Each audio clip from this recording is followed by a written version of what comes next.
After days of drama, constitutional crisis, a no-confidence vote and ultimately the swearing in of a new Prime Minister, Shehbaz Sharif, one may think that Pakistan would now start to move towards some kind of stability. But looking at the current scenario and the uncertainty that persists, Pakistan may well be bracing itself for more chaos.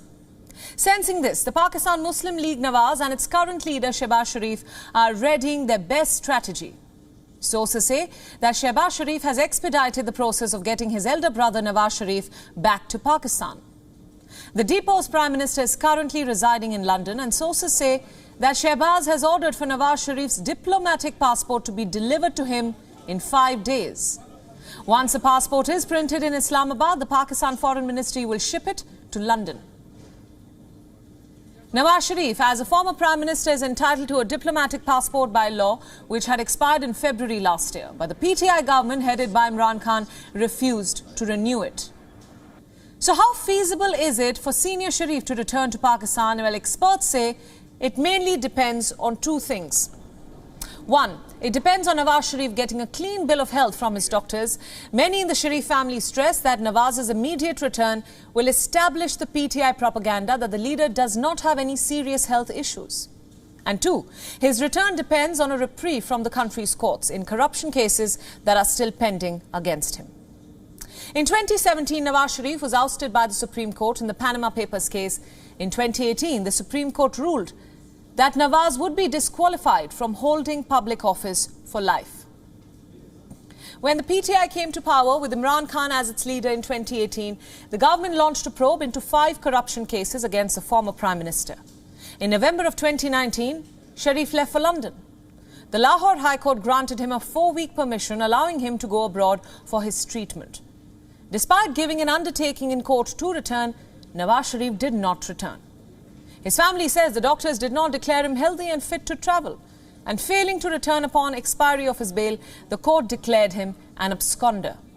It is believed that Sharif will have to face legal consequences for his earlier convictions as well as for his absence if and when he returns. But the Sharif family seems to be prepared for it. Senior PML-N leaders say that the new Shehbaz government would most likely pursue cases against Nawaz aggressively to secure relief for him, especially when Imran Khan's party has rolled up its sleeves to push the anti-Nawaz propaganda. Earlier, the senior leader from the Pakistan Muslim League Nawaz party had claimed that the party supremo Nawaz Sharif is expected to head back to the country after Eid. That will be early next month. PML senior leader Mian Javed Latif was noted saying that the 3-time Prime Minister's anticipated return will be discussed with the coalition partners. Sharif's possible return to the country has again made headlines, several ones in fact. The development comes in the face of growing pressure for early elections. The national elections in Pakistan are due next year, but if the ruling coalition does not last, the country could go in for early elections. And Nawaz Sharif's return is likely to be timed according to the polls, as the popular belief in the PML-N cadre is that the party needs Nawaz Sharif around to counter Imran Khan.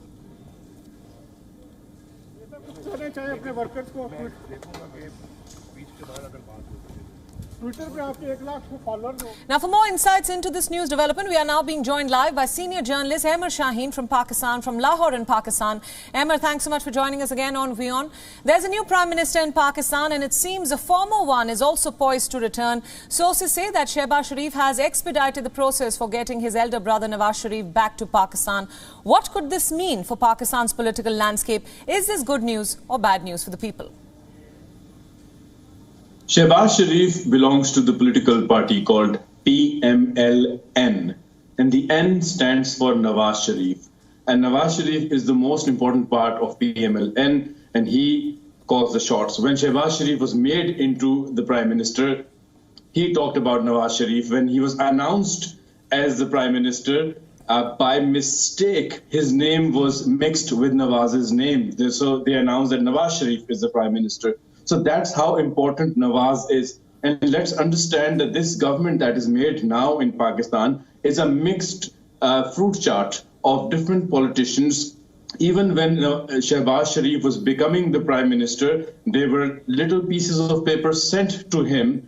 And these were the so-called allies of Imran Khan, who has now joined Shehbaz Sharif in PML-N. to form the PML-N government, a coalition government.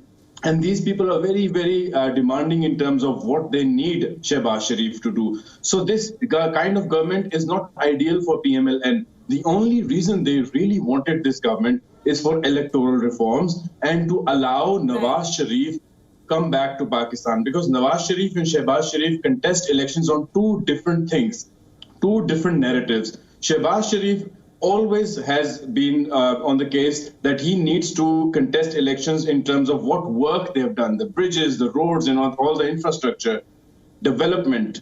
Whereas Nawaz Sharif wants to fight another narrative. That narrative is vote ko izzat do, give respect to my vote, do not interfere in politics.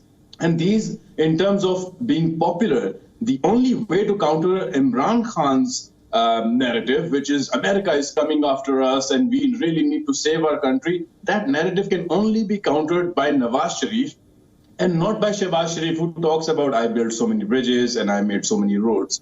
So Nawaz Sharif is very important for PML-N, for Nawaz Sharif to come back and spearhead their next elections campaign. None of the people right now in the government, except for small allies, are interested in the current government. What they need from the current government is to be able to prepare themselves to make those electoral reforms, to make sure that the electronic machines that can be easily rigged and manipulated are not used in the election. And of course, making sure that all the disqualified people, or almost at least the main disqualified people, during Imran Khan's term, and in terms of establishment, judicial establishment and the military establishment, people who were criticizing them who are now disqualified, people like Nawaz Sharif, who was calling out by name General Bajwa, who's the chief of army staff, right. General Faiz was the ISI chief. So that narrative is also going to be at play in the elections. Absolutely. Otherwise, Ahmer, I just want to just a follow-up on that. I'm interjecting here. There's a change of guard in the country. You've spoken about the people of Pakistan. The country is battling a crippling economic crisis. Along with this recent political upheaval, Imran Khan is already placing bets on how long this new regime will last. Are the people of Pakistan satisfied with the new leader? What's their future looking like at this point? Pakistan is vastly divided in terms of, especially after Imran Khan came in and he started the politics of division, just like Donald Trump did in America. Pakistan is widely divided. Even in the media spectrum, you can see that the kind of abuse that TV channels have against each other and accusations, he's changed the political culture of Pakistan. So there's a lot of division.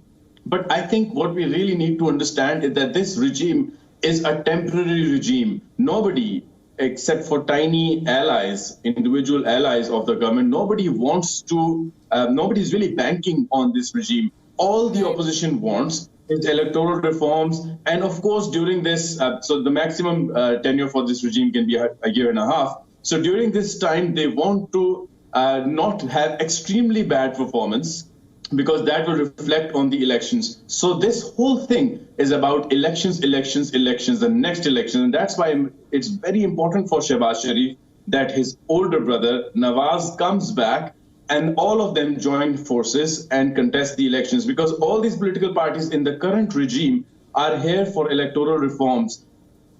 Mark my words, as soon as the next elections are announced, People's Party, PML-N, and all the allies will start maligning each other and go on with their usual business of calling each other Chor, Daku, and everything else. Right. Ahmer, on that note, thanks for joining us on WION, and thanks for clarifying that for us on WION World is One.